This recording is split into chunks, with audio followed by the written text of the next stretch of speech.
Hi everyone, today I'm going to be showing you a hidden function in Blender for adding randomness to the objects in your scene, making your renderings more realistic.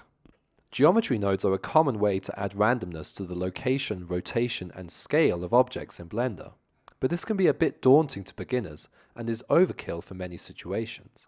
Instead, let's select all the objects we want to add randomness to. Go to the Object drop-down menu, hover over Transform and select Randomize Transform.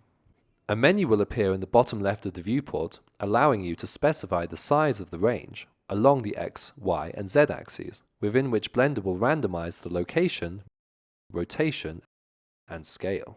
By changing the seed value, you can try out different variations of the random transformations, and by checking Scale Even, Blender will preserve the proportions of the objects when applying random scale, using the X value to define the range.